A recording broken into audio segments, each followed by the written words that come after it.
Hello, baby. Wow, it's good to see you. It has been way too long. Hi there. Welcome back to Jay's Rock and Roll Stories. I'm your host, Jay, as usual. Man, I haven't seen you guys in almost a month. I'm sorry. Just life happens, and life will take you here and there and everywhere. And maybe one day I'll tell you why, what happened, but just there it is. Anyway, so welcome back. We are still talking about Cosey Fanni Tutti. This is our part 2 of the episode, and all of our information is coming from this amazing book called Art, Sex, Music by Cosey Fanni Tutti. The hard thing about this book is that, as I said before, when sometimes these artists will put out like an autobiography or a biography, and it's like a softball, they walk on eggshells. No, this one that Cosey put out is, oh my God, like every other page, I'm like, I got to write this down. I got to take notes on this. So it took forever to get through because it's just like, it's jam packed with the life this person had. Something every day. It's amazing how wow. All right, let's just jump back in. Remember, she's in that artistic group collective called COUM, COUM, with Genesis P-Orridge. And this, let's just jump back in 1972. 1972, COUM, they receive a check because Genesis P-Orridge is writing a bunch of grants, getting grant money. They finally hit a good one. They get £100, and this is 1972. So I don't know what that would be. Maybe $1,000 or $2,000 or something today, but it's enough money at the time for them to buy. They buy an old postal van, and they kind of they use it to do to tour for their performance of UK and England. So I have a lot of quotes. These episodes with Cosey Fanni Tutti is just gonna be full of quotes, just because, like, oh my God, like sometimes I don't want to paraphrase because like it's just so it's good. All right, so she says, I was also pissed off. I mean, she's doing a lot of art with the group, right? I was also pissed off that the so-called radical thinkers and supporters of liberation like Genesis couldn't see that they assumed my role as a woman to be the washer, the cooker, the cleaner, in addition to everything else I did with COUM. So yeah, so it's just kind of, come on guys, grab a broom, like help out. Let's all do it together. So on top of that, Genesis P-Orridge is allergic to cats. And Cosey Fanni Tutti, I'm just going to call her, okay, from now on, Cosey is Cosey, and Jen, because she always refers to Genesis P-Orridge as Jen. Jen is Jen, okay. She's a pet lover. She always has kitties and dogs and stuff. But Genesis is allergic to cats, and she has this cat named Mooney, and I don't know if that was named after Keith Moon, because that was Keith Moon's nickname. But anyway, Mooney always takes shits in Genesis's shoes, in his boots and stuff. Always takes a dump in Genesis P-Orridge's boots.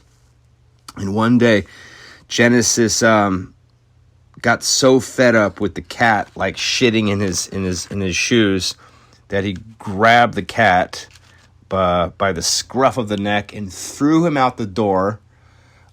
Which was leading to a staircase down, and the cat tumbled bump down the steps and just lay limp at the bottom of the staircase.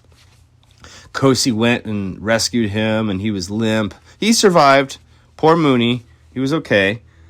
I mean, when I read that, I could see that. Like, it's so a visual thing, Poor kitty. All right, 1972. She starts doing nude modeling. Also, 1972, 1973, COUM do more bigger events. They're invited to do, it was called the the Fanfare for Europe Festival. So it was a cultural celebration held in the UK, and it marked the sort of all of the countries that were involved in the European Economic Community. It was kind of like a big celebration of England joining the European Union. So you got musical acts. The Kinks played, Slade played, the Berlin Orchestra played. There's sporting events. There's all kinds of different things going on, and COUM was invited. So COUM did this had this idea. They were doing their installation at the art center, and it's the Farron's Art Gallery in London, and they used props. Like they created an office of like desks and chairs and filing cabinets. They created an office, and their installation was called the Ministry of Antisocial Insecurity. And they created this whole office where, patrons would come in and have to fill out forms. It's incredible. And I have to read you this quote because I just think it's fascinating. All right, so the MAI, the Ministry of Antisocial Insecurity, was more than a pun on words of the Ministry of Social Security. It wasn't just about commenting on a system regarding by those who used it as far from social or secure. It was fundamentally a work based on questionnaires specifically intended to provoke debate about social and cultural values and the value of art and life as art. The MAI, which will say the Ministry of Antisocial Insecurity, represented our opposition to defining people and art, and was an ironic, cynical statement in the form of a playful twist on the bureaucracy of government form filing systems and qualification criteria that we knew so well from applying for our Arts Council grants and our time signing on welfare, right? Joining the welfare. The various forms which had officially stamped each of our workless days and defined us as unemployed, thereby qualifying us to receive benefit money. Were reworked into mock questionnaires and application forms for artistic subsidy, artistic classification, concluding with, for example, their form, the MAI PS4, the non-payment slip claimants were given to sign as a receipt for, quote, nothing, in capital letters, nothing.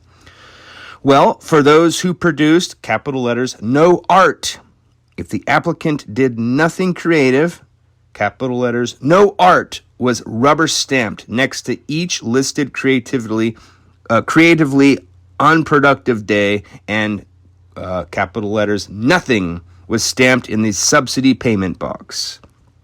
To get to that stage, people had to complete the other forms, first determining their artistic status through the form, the MAI SF2 form, on which they answered questions about data, the art form, what was art, and chose their status from many categories: art lover, art critic, art artist, art object, member of the public, a Philistine, racing cyclist, groupie, connoisseur, common marketer, and other, to be specified. We'd also included alongside that list an upside-down part of the artist status section of the Arts Council application form that we'd completed to obtain the very grant that made the MAI possible, Form 1. Perversely, to be completed after, Form 2, was the Art Claim Form, the MAI CF1. That parodied some of the Arts Council grants questions we'd faced, but with the difference being that the MAI grant currency was specified as art itself, not money. And those whose application was deemed successful art were given a choice of artistic currency. Questions such as, why can't your art support itself? And have you tried other ways to get art money? were references to the struggles we had in funding our work and the process involved in applying for and receiving government funding. In keeping with all institutional procedures, we provided an appeal form for anyone who wished to object to the MAI decision. Unlike the unyielding Social Security appeal system, the MAI presented positive hope, clearly stating all artistic appeals upheld. We had a steady flow of applicants, setting the ball rolling with COUM members and Fizzy doing his best to usher people to the desk. God, that sounds so much fun. That's so cool. So they're doing that at the that's happening at the what was it called? The European Economic Community.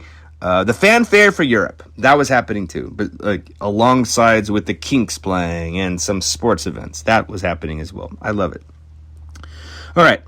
So besides that was going on, they also were doing musical performances, and they do so many projects. They did a take on the British, like there was like a British competition called the British Bonnie Baby competition, like the cutest baby or whatever, and they gave it a name of Baby of Europe. That's what COUM did. So Cosey dressed as a Dutch girl with pigtails, polka dots, ribbons, colorful short checkered low cut dress, push up bra.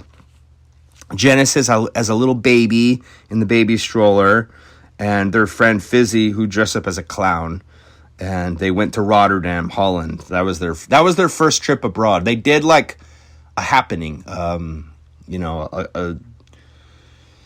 little self show, traveling overseas, and just walked around the city or whatever, like pushing the stroller. All right. After coming back to England, she visited her friend Les. He was in prison, so he was caught when they did a bunch of shoplifting stuff. He was caught, and they put him away for like 27 months or something like that, and she felt really bad about it. So she would go... hold on a second. She's really nice.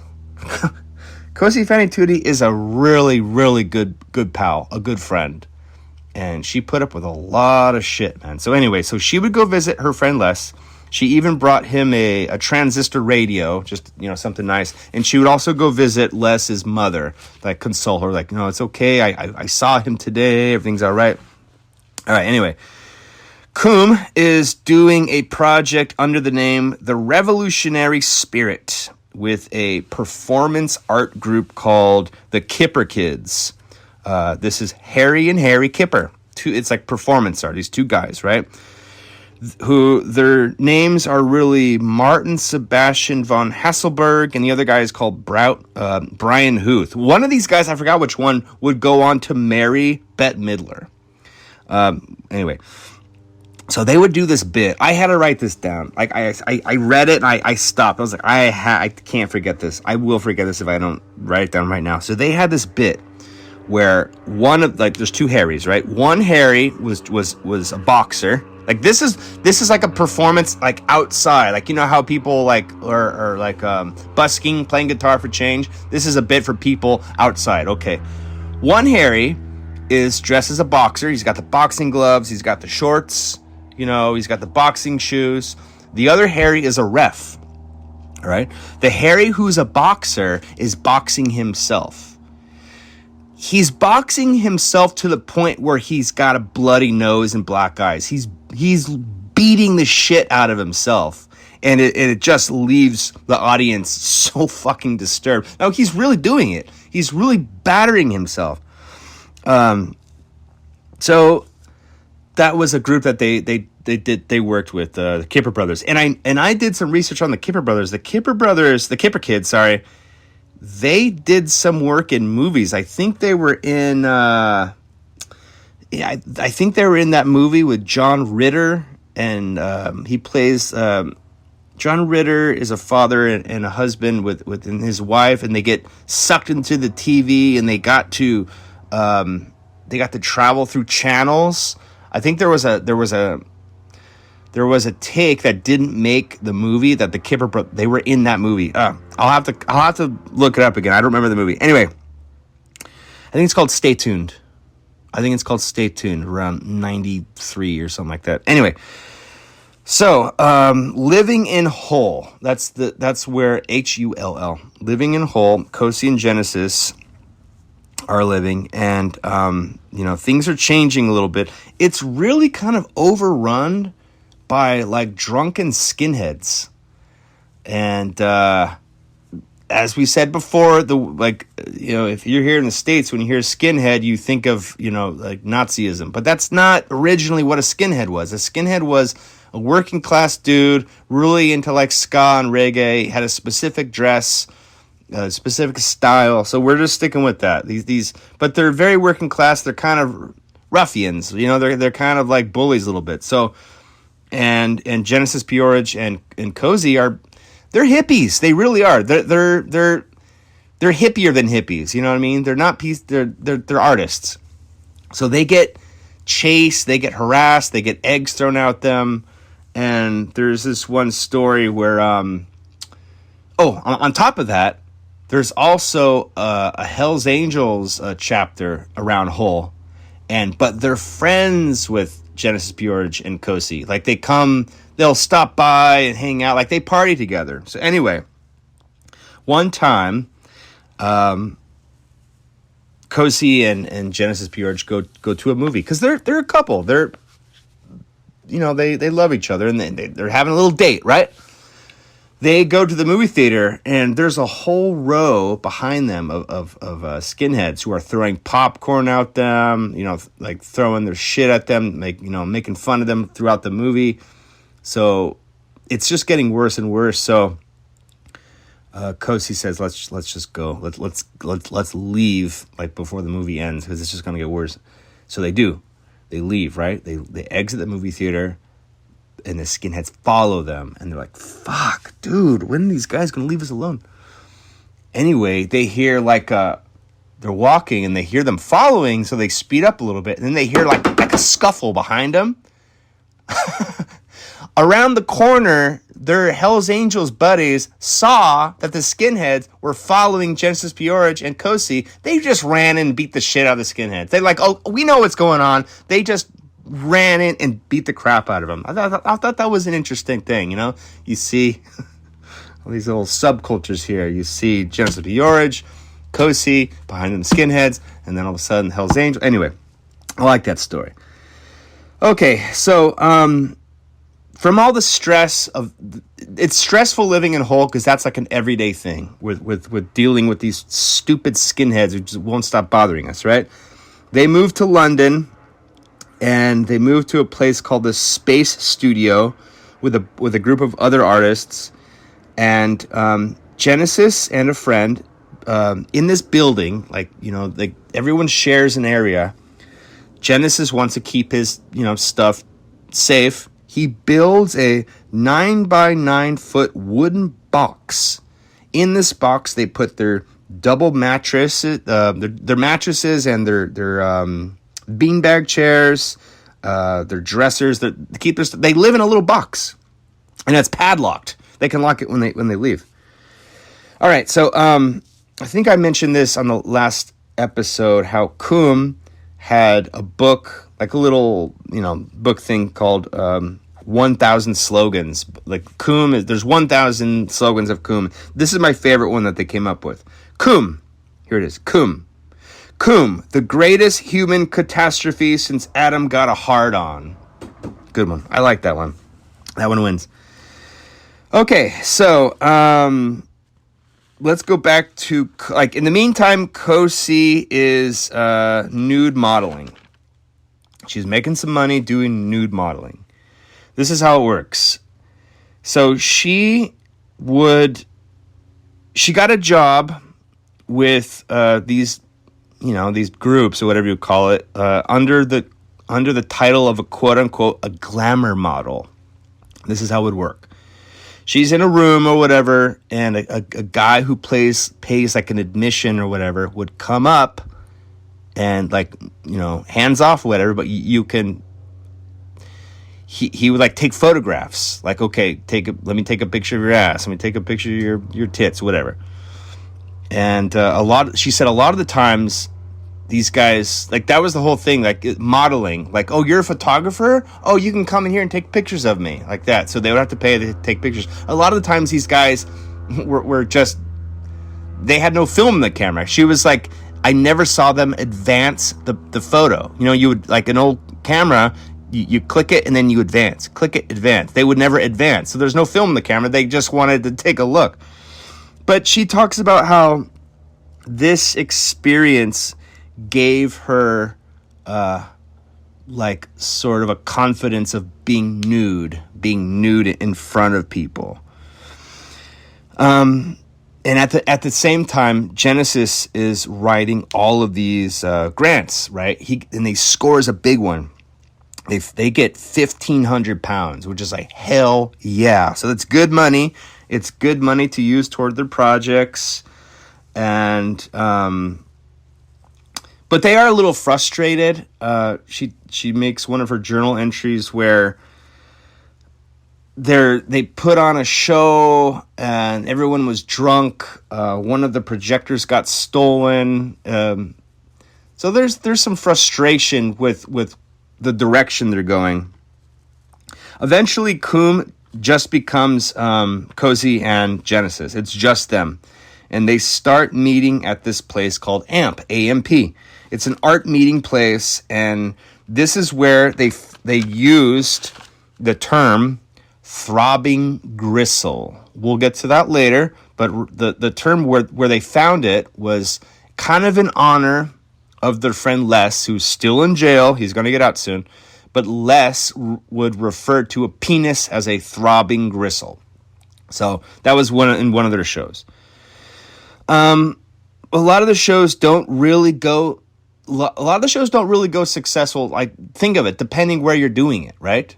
Depending where you're doing this kind of stuff, it's not. You gotta think of the audience beforehand, right? So there's one time when they were in Birmingham, which is a very working class, like, get the fuck out of my way, like, don't fuck with me area, right? And someone didn't get the memo that this is not really a kid-friendly show, and families showed up. I think it was like in a pub. This is 72 or 73. So families are like moms with their kids and shit, and they're showing up, and Cosey and Genesis are doing a routine, but they have to swap outfits or swap costumes. So they would change on the stage, like let me get out of these pants, let me put on these knickers, let me get out of these sweatpants, let me put on these shorts. So for a brief moment or two, they would be naked, whatever. It's just part of changing the costume. But it enraged a bunch of people in the audience. Like, a teenager threw a cup of milk, and see, that's what I'm saying. Who's drinking milk at a pub, right? Don't bring your kids. Like, a teenager throws a cup of milk in Genesis's face, and some people destroy their props. So that's an example of one of their shows that just went haywire. So I'm gonna end it here, and I wrote this very long quote. I'm not going to read the entire quote, but it just talks about how everything she's doing, everything Cosey is doing with her art, it gives her, and it's not about making money. It's just a means to an end, but it gives her this overwhelming sense of freedom, this feeling of self-achievement, this strength in just being myself, which I love. That's why I want to end it here. Like, she is confident. I'm not making a lot of money, but I feel fulfillment in doing this. And maybe you don't agree with what she's doing, but it's not, she's not hurting anybody, So anyway, we're going to stop there. And we're going to continue with part 3 next. And I'm going to be quick. Like, I've been away from you guys for a month. I'm going to, within less than a week, I'll be right back with part 3. I promise. All right, thanks a lot. Thanks for coming back. Thanks for listening to Jay's Rock and Roll Stories. To tune in next time. We are going to just continue through the 70s. That's the thing about this book is there's so much, and I don't want to miss. I don't want to not include some of the heavy hitters, because it's just wow. Anyway, thanks again. So if you need anything, just send an email to jaysrockandrollstories@proton.me. All right, man. Talk to you later. See ya.